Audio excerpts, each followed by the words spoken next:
The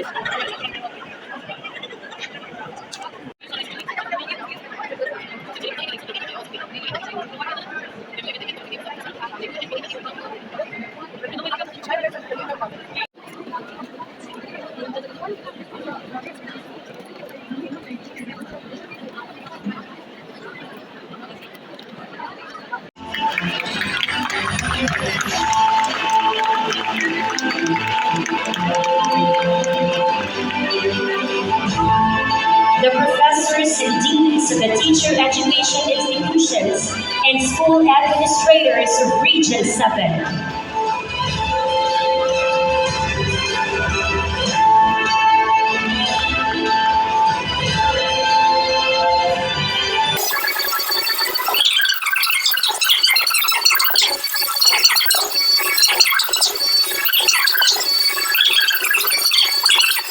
One eternity later. Promulgated by the duly constituted authorities of the Republic of the Philippines, that I impose this obligation upon myself voluntarily, without mental reservation or purpose of evasion.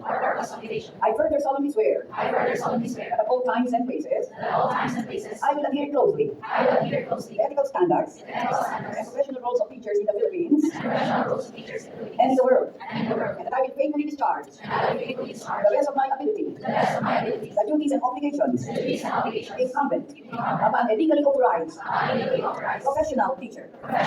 So help me God. Congratulations, you professional teacher.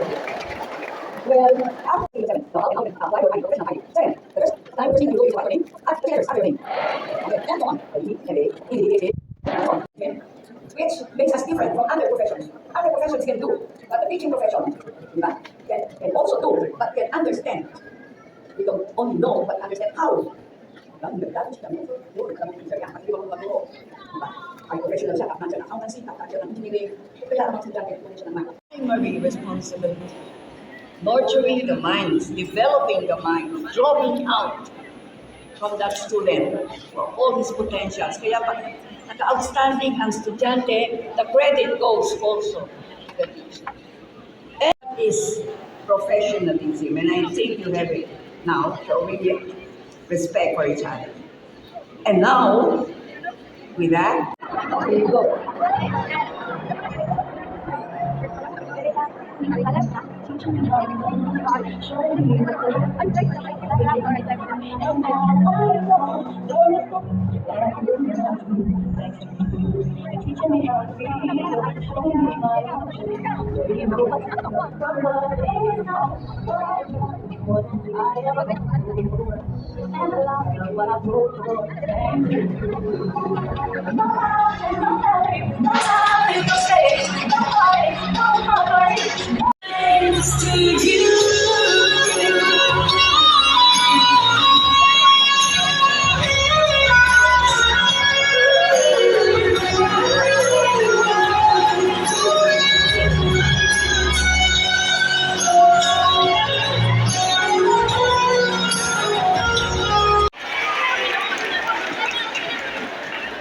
We shall now proceed to the awarding of medals and certificates of distinction to the top-notchers.